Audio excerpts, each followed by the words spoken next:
Welcome back to a long-awaited video. Today I will be filming my second video in my beginner budget series, speaking about sinking funds and what I do. So, if you want to take a look and see how I set up my sinking funds, keep watching this video.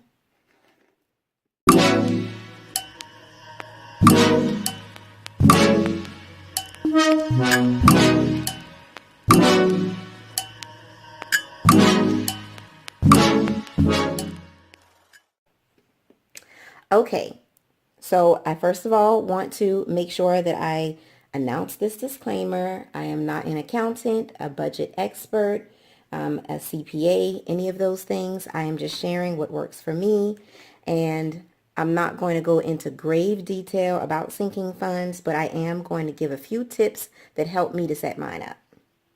First of all, what are sinking funds? Sinking funds are actually funds that you know are going to come out of your account eventually.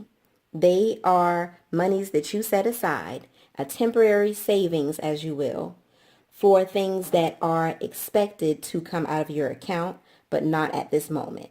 So for example, you know that you have bills that come out every month, maybe your rent or mortgage, your car payment. Every month you have to pay that. So you make sure that every month you plan for those things. But there are also things that actually take place on a yearly basis, or they could come up at a time that you do not know when it will come up, that you will have to pay for. For example, you cannot predict when your car is going to break down. If you drive a vehicle or you own a vehicle, you are going to have to maintain it at some point. Whether that is getting an oil change or purchasing new tires, you know that that is something that is going to have to take place. It's inevitable. So the sinking funds would actually be your way of planning to take care of those things so that it wouldn't break the bank, so to speak, when they do arise. And so that is what a sinking fund is. It is monies that you set aside temporarily to save in event of something that would take place.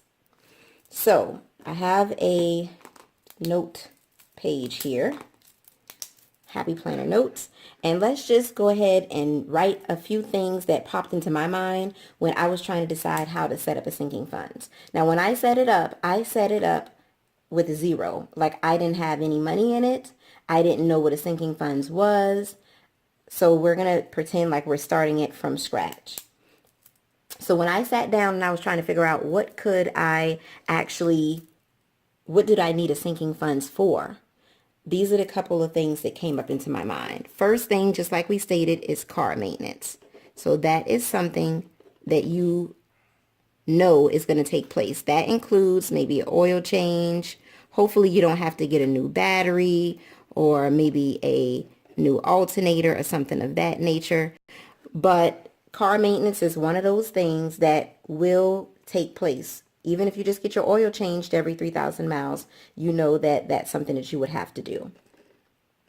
Now, another thing, maybe you can include your car tires in your car maintenance, or you may decide that if your car is older or you haven't purchased tires in a while, you would do that separately. You would have an amount just for tires. Everybody has to pay car taxes, so you would do that. And then also if you have to pay for your tags and registration, you can do that as well. That may be once a month. Some people may put their car insurance in a sinking fund if they pay it once a year in a lump sum. I personally don't do that, but a lot of people do. Also, maybe you want to have a sinking fund for vacation. Maybe you know next year you're going to be traveling quite a bit, so you want to make sure that you can, have monies set aside for that. Maybe entertainment. If you want to do something huge or big, maybe you want to travel somewhere. Maybe you want to go to a concert. Maybe you want to visit a family member, or do maybe an anniversary trip, or even like a bridal shower trip. Maybe you want to do something huge like that for entertainment. You might put that in there. Some people may also do medical expenses. If you know that you have to pay a copay every time you go to the doctor, you can't predict when you're going to get sick. So you may go ahead and set maybe a few dollars aside for your copay in the event that you do have to visit the doctor in the future. Maybe you have to pick up prescriptions. So maybe you can do one for pharmacy in case you get the flu and you have to pay for that type of medication. Also, your sinking funds would be determined on your household. So if you have children, you may want to put something aside for clothing, maybe for back to school clothes or back to school shopping. You can have that in your sinking funds.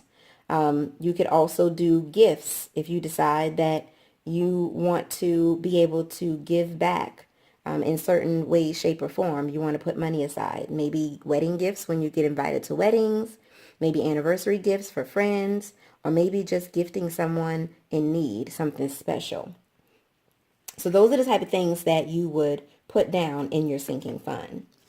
Now, with that being the case, you also want to make sure that when you set up your sinking funds, you're not putting aside monies that you don't already have. Now, a lot of people may say, well, I don't have any extra money. And I understand there's no such thing as money that is extra, but this is not money that's extra. This is money that you will have to come up off of anyway. You know, if your car breaks down, you may decide to take an Uber, but eventually you're going to get your car fixed or purchase a new vehicle, which also could be a sinking fund. So how do you set this up?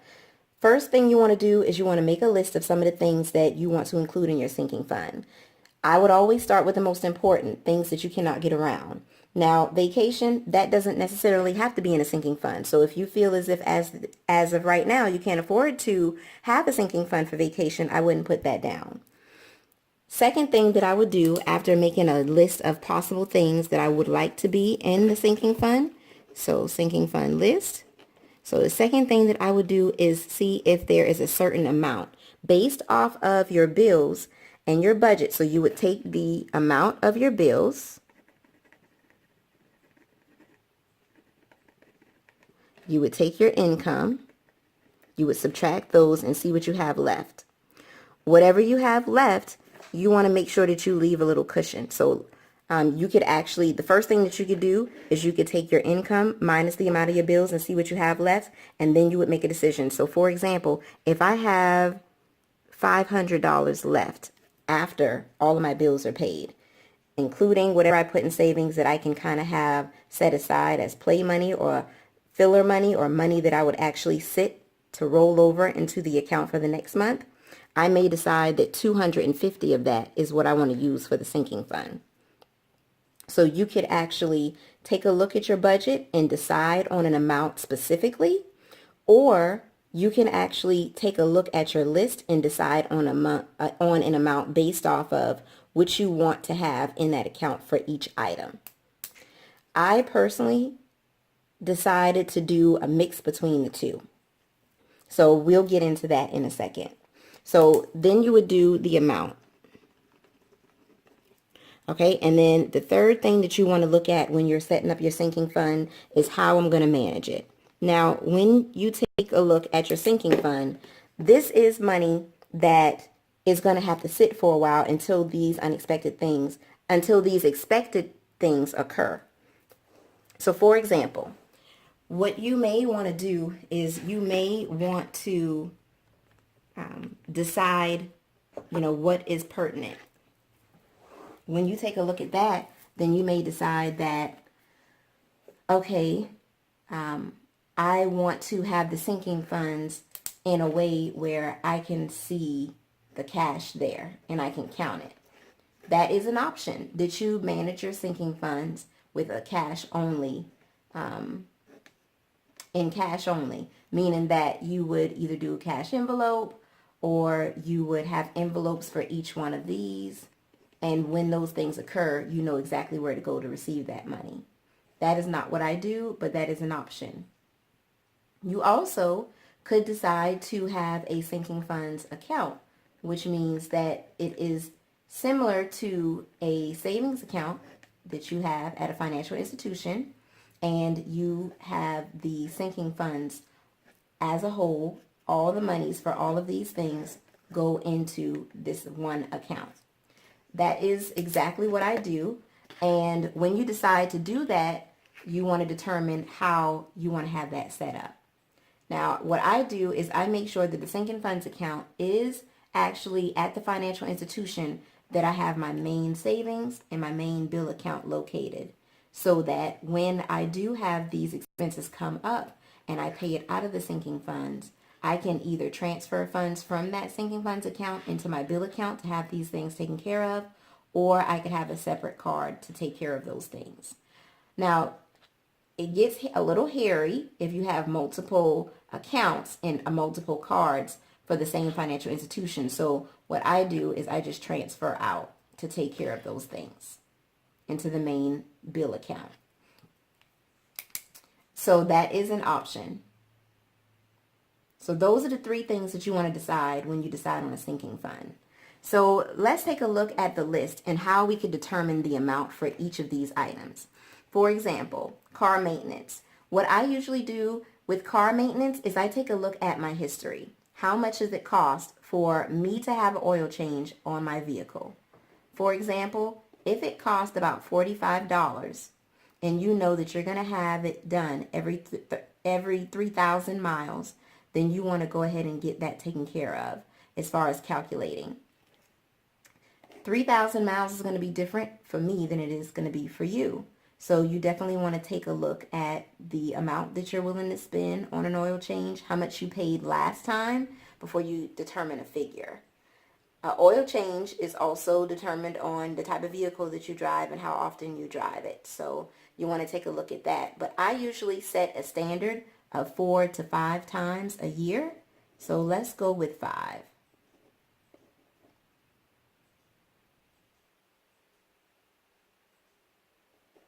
So that would take me to $225 a year for an oil change. And that's just one. So in order to cover everything else, what I would do is I would round it up to maybe $500. $500 a year is what I'm willing to spend on car maintenance. Now, what happens is once the sinking fund is set up and functioning, you would determine to make sure that at the end of the year, you would have that amount in there. Now, of course, you would be spending money out of that sinking fund. But then some of that money in this account that is designated for this will roll over. Then car tires. What I did is I went to a local tire shop in my area and I had them give me a quote. So for my vehicle, I was quoted all 4 tires. If I had to go in and purchase 4 brand new tires, would cost me $450. Anywhere from $450 to $600. So what I did is I actually decided to put it right there in the middle at $500. So for my vehicle, it would be $500. And then if there are other vehicles in your household, I have my husband's vehicle, his would actually be $500. So for the year, that would be $1,000 in the tire fund for the year. Now, granted, you're not going to have to buy tires every year. You may only have to buy 4 new tires every 2 years. So that would actually equal $500 for the year, so that you would have every 2 years you would have $1,000. Car taxes and tags. I know where I live, you could go online, look up what you paid last year when you actually file your taxes. That's something that they actually ask. So you could get that figure and divide that for the year. Vacation. That's something that you would actually choose. So you would decide how much did you want to set aside for vacation every year. Entertainment and medical. You would actually choose for entertainment, and for medical, you would base it off of your copay. So if your copay is $35 every time you get sick and go into the doctor, it's a given to be seen you have to pay $35, then you would guesstimate based off of how often you had to pay that last year. How often did you get sick last year? Me personally, maybe twice. So between my husband and I, that would only be 4 times. So we would do 35 times 4 to figure out for the year what we want to put aside for medical. Now, all of this money is in one account. The only way that you would be able to differentiate what each amount is for is based off of your sinking funds list. So what I'm going to do now is take out my sinking funds list and set it up for next year so that you can see how I have it set up. So let me go ahead into my budgeting section. And I just want to let y'all know you're going to hear me moving around, doing all kinds of stuff. Okay, so I'm going to put it at the back of this. So let me push this out the way. Now, this is not for a month or anything of that nature. This is just a running list of what I want to be taken care of by sinking funds and what I include in my sinking funds.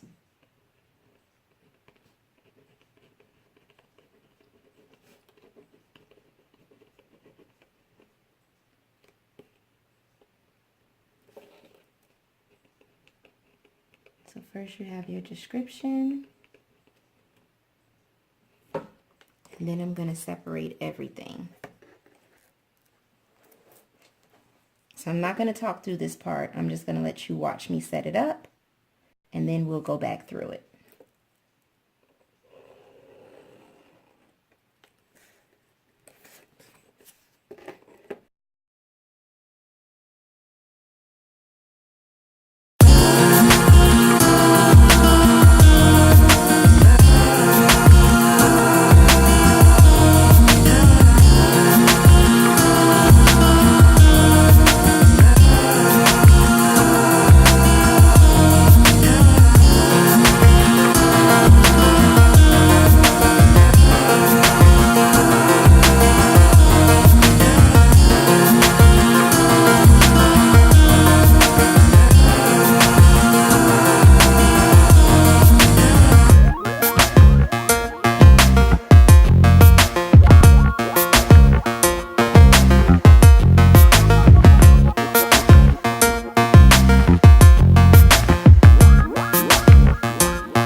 All of this is in one sinking funds account. This is the main sinking funds account. So what I did is I divided up everything that I needed. So this car maintenance includes Oil changes and maintenances. So this is the amount that would be in there at the end of the year.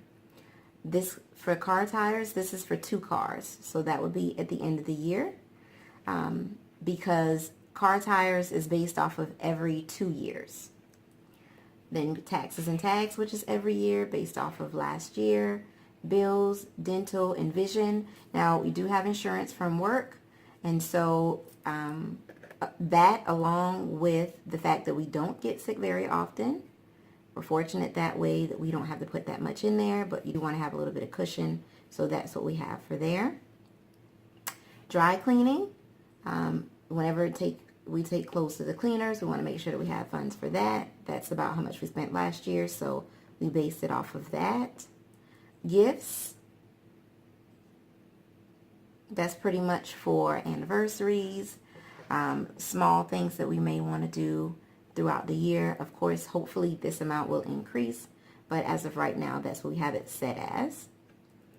Donations, entertainment, pharmacy, prescription, and then either a new car fund or a miscellaneous fund, which is what we have left. Now, this is in the main sinking account, so every check is divided based off of the check. That would go in there. Every month, that's what you should have. And then this would be what you would do for the year, what you would calculate for the year. I have these 3 sinking funds separately because they're at different financial institutions, and they are not taken out of the bill account. So once the bill account has all of the bills paid over to take into this account to take care of these things, and then whatever is left would stay in that bill account. These actually come from different places, and so they're not affected by any of these things. And so this is what we've decided on those. For vacation, that has its own account. This for anniversaries, that has its own account, and maintenance to our home, that has its own account. So this is just a list of the funds. So how would you manage the funds? What you would do is you would create a chart. So let's go back here. And we'll set it up. And I do this every month. I would set up the chart every month. And I'm just going to put this aside just so that you could see. So the chart would look something like this.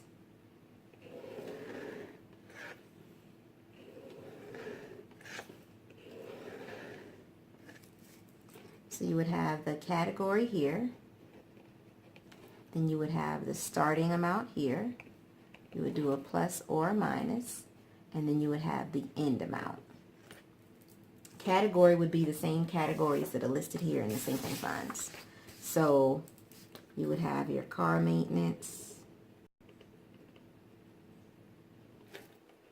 and your tires. Whatever you decided to put down as your sinking funds, that's what you would have here. And granted, you may not have as many things as I have, or you may have more than what I have. I would start small. If you've never done it before, or you are on a single income, I would pick an amount and start small. You see in some of these categories, only $2.50 is going towards that. That's fine.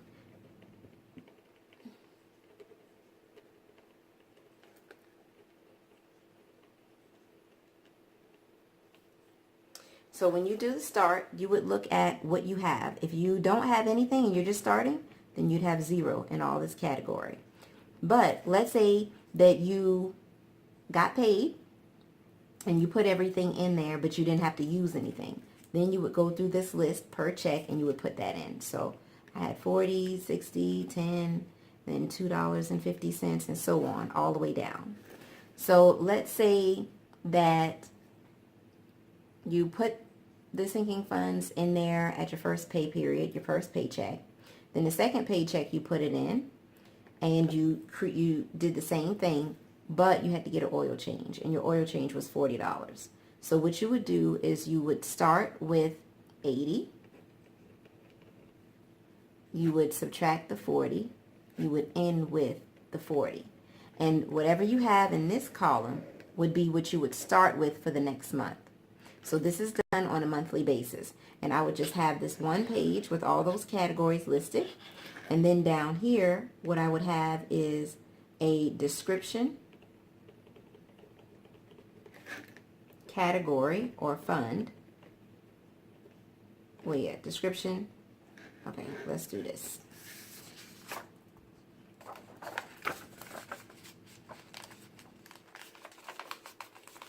Because that's getting a little too messy for me. So at the bottom of that sinking funds page, you would have description, category, amount, and then you would also have the date. So I would say oil change on 12/15 from Maine, sinking funds for $40. So I would have a running list, and this would be a page that would go into my budget for each month so that I could keep track of what is going on when it comes to that. So a few sidebar questions. What you may want to know is, well, if I go ahead and document this, what card would I use? That's something that you would determine based off of how you want to set it up or how you want to have it managed. If you decide that you're going to have it in an account, you could have a debit card for that.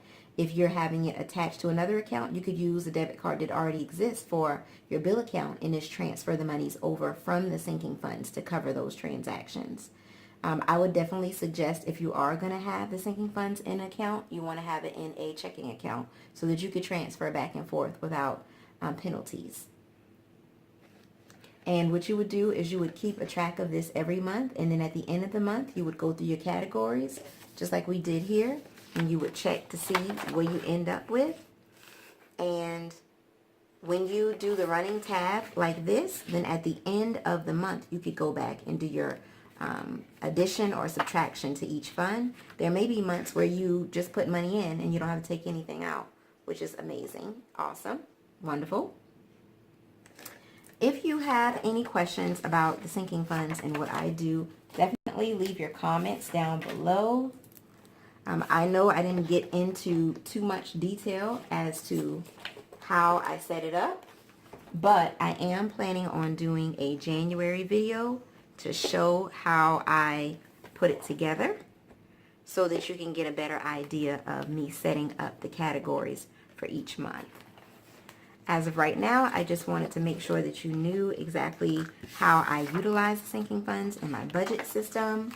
And the next video will be on cash envelopes, so stay tuned for that. If you have any questions, please feel free to leave them down below. Thank you guys so much for watching, and I will see you in the next video. Bye.